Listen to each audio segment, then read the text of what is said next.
You're listening to Squawk Ident, an aviation podcast that explores the many pathways to an aviation profession, the challenges that a professional aviator can expect in today's marketplace, and we share many stories along the way.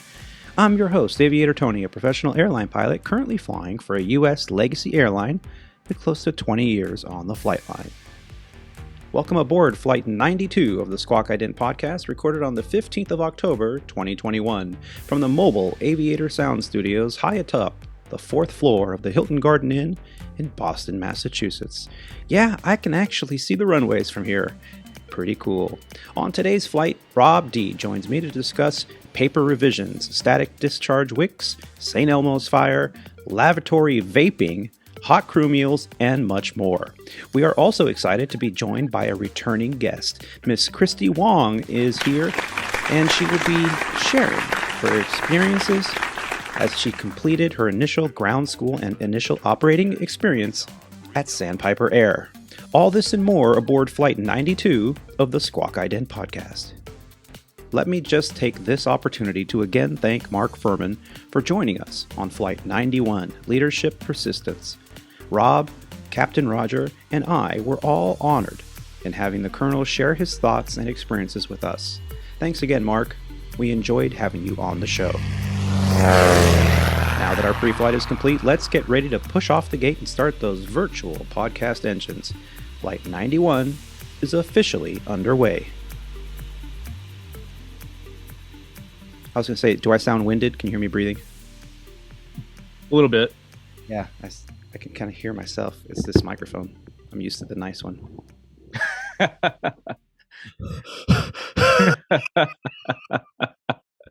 No, you're doing all right, though. Assistant breaths. Controls of today's flight is a superb aviator and Squawk Ident co-host. He is a former international professional racquetball champion, a member of the 9G Club, an A&P and avionics tech, an RC aircraft commander, a boat skipper, a commercial drone operator, and currently an Airbus pilot for Legacy Airlines. The name we use here on the show is an alias to our employer, a U.S. mainline carrier. From his Unicorn Ranch, where the aircon is finally working again, but the T-storms are still striking hard. From somewhere in Flower Mound, Texas, help us in welcoming our very own Rob D. Rob, how you doing? Hey, what's up, Tony? How you doing? What's good about it, man? As you can see in the video here, I am tired. Yeah, look, you like to do those transcon late nights, red eyes. I don't know. I shouldn't say you like to do them, but that's what you have been doing. It looks like, and man, those take a lot out of you. They do. And since the last show, yes, I've had a string of days off filled with house guests, many over 80-year-olds. We were doing a parade of families' houses. At one point, we got a pretty awesome picture of all the sisters, my in-laws, and oh, cool, aunts, and like every single one of them is over 83 years old, and some of the oldest I think was 95. So wow, yeah, awesome. we had a good time entertaining family and just spending time together. Yeah. 3-4 generations actually. Wow, that is really awesome. Those are those kind of those things are rare in today's family lives, and you really just got to cherish those moments and really sit back and appreciate those times you have with the family. We did that a few times with our family, and we were able to get together a few times, and we had 3 or 4 generations all together at once. And I remember doing it as a kid, especially at like weddings and birthday parties and stuff like that. And then for some reason, just the way life and society kind of stretches you apart, you don't get to do that as much. But so when it happens, it's really special and it's really nice. Yeah, and it was nice to have an excuse to put down the damn phone and his way, like not within reach, and we just left it in a bag in the corner as we were visiting, only pulling it out for photos and whatnot. But I think when you're young, you're like, yeah, it's cool, grandma, whatever. But as you get older, you start to realize that your time is limited. So every moment, every smile, every facial expression is captured in your mind through your eyes, and it's really something that you really can appreciate. So yeah, it was a lot of fun. Nice. And also did a lot of driving, past Yeah. a lot of driving around. I was like everyone's personal Uber The Uber. driver, and also went up to Bakersfield Yeah. on a day trip. My father turned 75 years old, so we had a big party at his place, and Cool. got to meet a lot of the local friends and family that he has up there, and had a really wonderful time. Made it back Saturday evening, and guess what I did Sunday? A red eye. And it was a 3-day trip, and then I was home for about 16 hours, and then I did another 3-day trip, which is what I'm on right now. So yeah, the schedule has been relatively tedious. Yeah. That's probably the best word for it. But here I am, uh, taking all kinds of backside of the clock flying.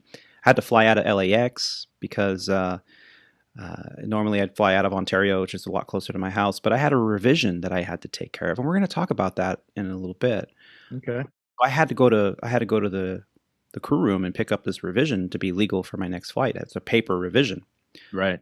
unlike the spoiled airline pilots, is what Captain Roger would say, but that we could just push a button and all our revisions are updated in a manual. And here we are complaining about paper revisions. I traded a trip so that I could fly out of LAX and pick that up. There you go. And meanwhile, I'm looking at photos of you on the Instagram, fishing, catching this delicious bass here out on the lake. What were you catching? Yeah. Yeah, those are I guess they call those sand bass here, maybe a whitefish. I think they're called whitefish. I don't know. I think they're whitefish, but they're basically a hybrid bass that live in the lakes here in Texas and obviously other areas too. But yeah, they're kind of elusive fish. If once you find them, you can catch a whole bunch of them. They travel around in schools, and they're constantly moving and they're fast moving. So it's really important to have a good fish finder and just know where some of the drop offs are around the creeks and stuff like that, and on the lake. And they live anywhere from like 15 to like 30, 40 feet of water. Oh wow! So, and you really got to find like like I said, those drop offs. They like to hang out on the drop off. So you just sit there and you troll around the lake, and we're using a fishing chart to find the drop offs. So once you motor out to those areas, you look for the drop offs, and you start looking on the fish finder and just looking for a big clob of radar returns underneath the water, and that's usually the school of fish. And then once you find those, you just drop some spoons down in there, and you can pluck them out of the water. I haven't had very good success doing it, but you look at some of the fishing charters who really know what they're doing, and they're pulling 70, 100 fish out of the lake, in one day. I'll be lucky if I get 10 to 15, but I don't have a fish finder on my boat, but my buddy has a fish finder on his boat. So with my boat, I just kind of drift in the areas that I kind of know where there's drop offs, and I also look for the charter fishing boats out there, and I kind of just hang out in their area and just drift along and Oh, catch fish. So yeah, that was just a nice get. That the Instagram post that you saw was just one afternoon. I decided to go out and just do some fishing by myself and caught a few fish. So it was fun. oh, fantastic! I mean, Yeah. all I could think of was I caught you a delicious bath. What is that from? That's I've from heard it before. Napoleon Dynamite, man. Oh, Napoleon Dynamite. That's right. Yeah, one of my favorite actors. Yeah, and so here you were, enjoying the life, fishing out on the Yeah. lake, right by your Hmm. house, Yep. and you also did some flying. What kind of flying did you Wow. do? Yeah. We had flew 2 3-day trips recently. So after our last episode, I went on a 3-day trip, and one of the overnights I had, which I haven't had in a while, which was a San Antonio overnight, and we stayed downtown by the Riverwalk. And it's been a while since I've been downtown, and it was so nice down there. The weather was perfect. Went out for a little exercise walk and saw the Alamo, and then hit the river walk. And I walked for maybe 3 miles in one direction, turned around and came back. So it was just perfect weather for that. And at the same time, I took advantage of the opportunity to meet up with one of our listeners, Ethan Brown, who is serving in the United States Air Force down there, and he is also working on his. He just completed his instrument training, and he's actually he just I think he just completed his instrument training, and now he's working on his commercial certificate now. So yeah, we got to meet up and chit chat, and met his family and his mom and dad. So it was a great opportunity to sit down and have some dinner with him and see what he's got going on and how his future is looking. So anyway, yeah, that was a great opportunity there. And let's see. And then last week I flew another 3-day trip, which was just a bear of a trip for me. I ended up deadheading about 4.5 5 hours in one day, which is I know how our passengers feel traveling in the back of our airplanes, because I had to do it for about 4.5 hours. And basically what happened was is our trip kind of got broken up after the bid awards. One of the overnights was scheduled to be in New Orleans, which apparently is still kind of lacking the customer loads that we'd like going into New Orleans from Miami. So they canceled one of those flights, and they reassigned me to do a trip from Miami to Austin. However, long story short, there's no quick and easy way to get from Miami to Austin in the time that's required for me to get adequate rest in Austin. So they had to deadhead us through Dallas to get to Austin, with a couple of sits in between each flight. So 2 hour sit in Miami, about an hour and a half sit in Dallas, coupled with the 3 hour trip from Miami and the 45-minute trip to Austin, turned into a long deadhead day. Yeah. When me and the captain got to Austin, we looked at each other and we were just like, "Oh man, I feel like you can put a fork in me. I'm done." And did you So fly that evening out of Austin, or you spent? no, so we actually worked a flight from Atlanta. I failed to leave that. I left that out. We worked a flight from Atlanta to Miami in the morning, Oh, okay. then sat the 2 hours, then Miami to Dallas, then Dallas to Austin Nice. as a deadhead. So, yeah, that was a brute of a day. Yeah. But that's pretty much all I've been doing. I did work a day trip yesterday just to Tampa, which was pretty much uneventful. Actually, no, actually was eventful on the flight out of Tampa.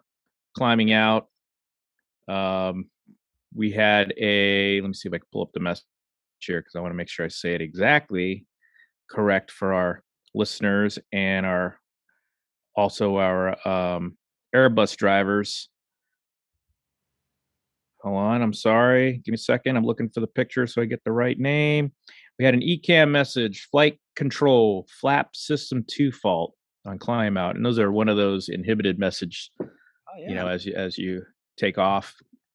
So once we got through, I guess was it 1,000 feet or 800 feet, the message presented itself up there. And immediately, I've been practicing this all for 10 years now. My aircraft, right away.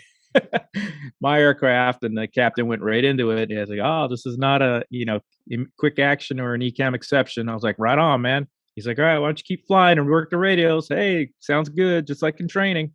Yep. So my aircraft, and I said, "All right, ECAM actions," and there was none. It just said, "Hey, this failed." And FYI. he's like, "Clear flight controls." All right, clear flight controls. All right, inoperative systems, flap slow, and I forget what else it said on there. And then, yep, clear status. Yep, clear status. Checking for follow ups. No follow ups. So Continue. off we continued. Yep. So It worked out pretty good. It was really nice to, that was actually pretty much the first real, ECAM exercise we've had outside of training. So worked out pretty good. Yeah, no, that's fantastic. Thank you for Yeah. sharing, because that's, we go through this training, and every 6 months, 12 months, whatever your training cycle is, if you're flying for an airline, and you sit there in the sim and you do these things, and it's like second nature, because you've learned the flows and the trigger items, and you've gone through the profiles, and you've made the call outs, and then you get on the line and it's like, okay, whew, that's done. Now Yeah. let's get back to the real flying, right? And then all of a Right. sudden, out of the blue, months later, ding, and you're like, oh yeah, and it all like comes flooding back, and it's a good feeling when it's all successful. Yeah, definitely. Yeah. So we both been kind of enjoying their time off at home and flying. Yep. I've had some exciting events happen as well out on the flight line. As I mentioned, the QRH had a revision over at We Legacy. did. The Hmm. QRH, what is that? That is the Quick Reference Handbook. Now, you mentioned that you had a procedure that came up. You had an ECAM message. ECAM is electronic crew alerting message, right, or something like that. Yeah. Yeah. Electronic crew advisory message or something like that. Yeah. Yeah, It's an so acronym. it's an acronym that millions of acronyms. Just look up Captain Roger Victor, and he has a great acronym song. I hope he comes out with a revision and 2.0 on that, because there's so many more acronyms that he he left out on that. But so you go through these actions.